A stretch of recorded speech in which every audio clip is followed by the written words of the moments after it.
So I went to meet someone who, in my naivety, I thought might be able to see both sides of the story.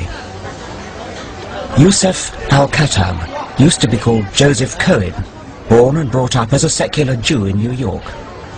In 1998 he moved to Gaza as a Jewish settler, but there he discovered a different God, Allah.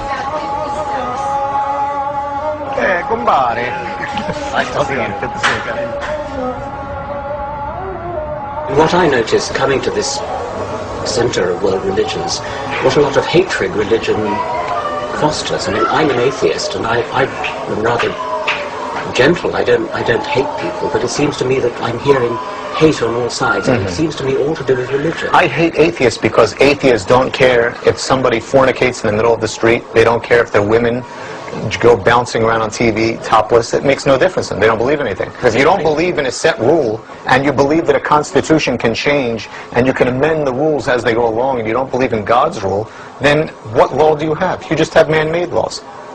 I realized I was in the company of someone who has willingly bought into fundamentalist dogma. It's the basis of morality. What do you think about the September the 11th attacks on New York and the July the 7th attacks in London? Okay, since you like to speak about evolution, I like to start before. What do you think about the Jews that have destroyed over 417 Arab villages, including all mosques and masjids, which wouldn't affect you because you're an atheist? So what are you saying, that we should sit back and say, oh, you know what, let us progress and let us sit down and drink tea and talk about what to do? I think that's the most ridiculous thing. All I could say is, if there was no quote-unquote state of Israel, there would have been no September 11th.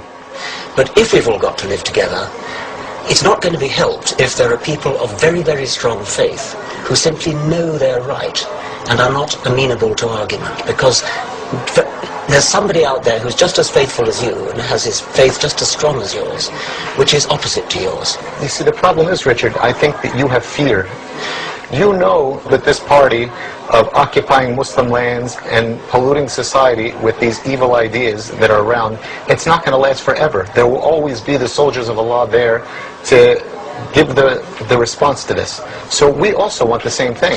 All we want is that we want the non-Muslims at this point off the lands of Muhammad sallallahu alaihi wasallam. All the lands of Muhammad, we want the kuffar out of it. Do you want Islam to take over the rest of the world? Of course I want it to, and it will.